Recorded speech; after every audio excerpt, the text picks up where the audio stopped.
Personil yang dikerahkan dari TNI Angkatan Darat sebanyak 130 orang. Dari TNI Angkatan Laut, personil dikerahkan sebanyak 1.218 orang. Kemudian juga TNI Angkatan Laut menyediakan 6 Sea Rider, 6 perahu karet, 25 alat selam, dan juga menyediakan 16 KRI dan juga 3 heli. Dari TNI Angkatan Udara menurunkan sebanyak 50 orang personil dan juga menerjunkan 2 heli, 1 CN-295, 1 Boeing Intai strategis, dan juga tim SAR Paskas yang beranggotakan 12 orang. Sehingga untuk total personil dan alutsista yang disediakan oleh Tentara Nasional Indonesia ialah sebanyak 1.390 orang, 6 Sea Rider, 6 perahu karet, dan 25 alat selam. Serta untuk alutsista yang diturunkan dan dikerahkan untuk melakukan pencarian pesawat Sriwijaya Air SJ182 ini ialah 16 KRI, 5 heli, dan juga 1 CN-295 serta 1 Boeing Intai. Upaya pencarian masih akan terus dilakukan.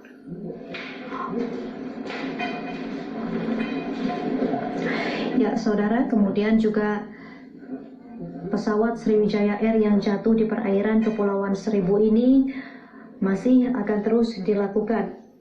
Pesawat Sriwijaya Air lepas landas dari Bandara Soekarno-Hatta, Tangerang, Banten yang mengangkut 62 orang, terdiri dari 12 awak kabin, 40 penumpang dewasa, dan juga 7 penumpang anak-anak dan 3 bayi.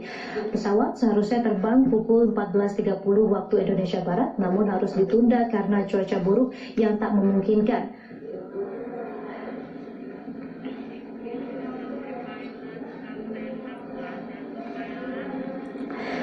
Pesawat ini dikemudikan oleh Kapten Afwan dan juga co-pilot Diego Mamahit.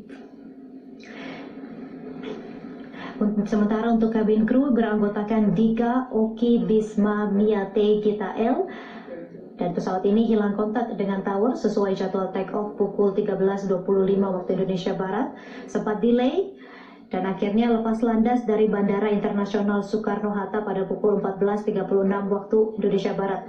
4 menit setelah lepas landas dari Bandara Soekarno-Hatta, pesawat Sriwijaya Air SJ182 hilang kontak dan kemudian dinyatakan jatuh di perairan Kepulauan Seribu.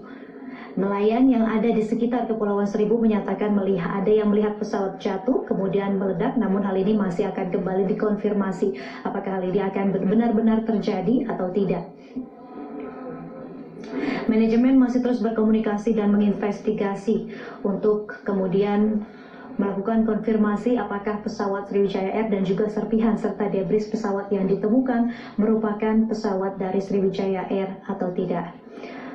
Kemarin pada pukul 18.20 waktu Indonesia Barat, penemuan kabel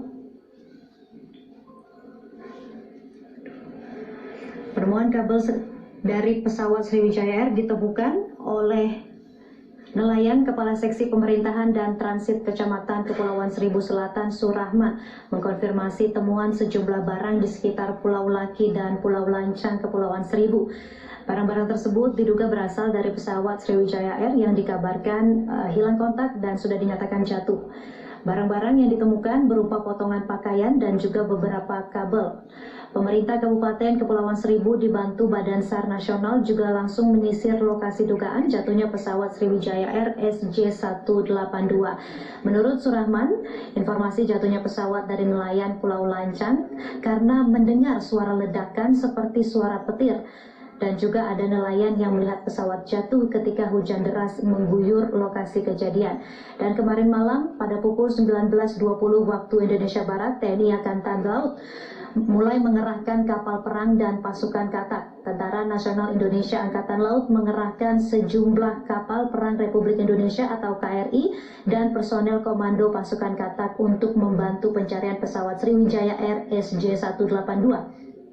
KRI yang dikerahkan berasal dari Komando Armada 1 dan Lantamal 3, yakni KRI Teluk Gilimanuk yang mengangkut personel komodo pasukan katak, KRI Kurai, dan KRI Padang.